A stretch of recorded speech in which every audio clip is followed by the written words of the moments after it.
কেউ এভাবে চুল ধরে টেনে দিচ্ছে, যেতে দিচ্ছে না তোমাকে, এইভাবে টেনে রেখে দিচ্ছে এরকম ভাবে ইয়েটা, ঠিক আছে? তাহলে এমতো অবস্থা সবার প্রথমে তোমাদের কোনো ব্যথা লাগবে, তোমার আগে কি করতে পারো, হাতটা ধরতে হবে, হাতটা ঘুরে ধরো আমাকে, হ্যাঁ ওই হাতটা ধরে তো, দুই হাত দিয়ে ধরে ফেলো।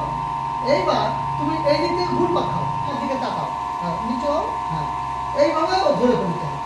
এইবার ওর ডান পা দিয়ে আমার পেটে একটা লাথি মারবো, মারো, এইভাবে মেরে দিই, তাহলে কি সে থাকবে?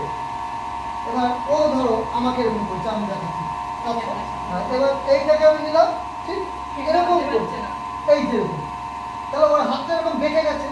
এবার বেঁকে যাওয়ার পরে তুমি এই হাত থেকে মোড়াও দিতে পারো, মোড়া দিলে কেমন লাগবে দেখো, এরকম লাগবে তো, হ্যাঁ লাগার পরে তুমি কি করছো, এই পাটাকে নিচ্ছ, এইভাবে ফেলে দিচ্ছ, পড়ে যাবে। তাহলে এইটা কাজটা কি করবে, শান্তনী আর পূর্ণিমা, ওটা পূর্ণিমা মারবে ওকে, ঠিক আছে? এবার পূর্ণিমা তুমি এদিকে সরে আসো, ধরো তোমার কোনো অসুবিধা নেই তো পূর্ণিমা, ধরো তুমি হেঁটে যাচ্ছ, পেছন থেকে তো তোমার চুল ধরে টাকা টেনে রাখতে পারি, যাও না ধরো, হ্যাঁ ধরেছ, এইবার তুমি দুই হাত দিয়ে ধরো, এদিকে ঘুরে দাও, হ্যাঁ ধরেছ, এবার হাত থেকে মুচকে দাও ওই দিকে, হ্যাঁ হ্যাঁ মুচকে দিয়ে এবার লাথি মারো, হ্যাঁ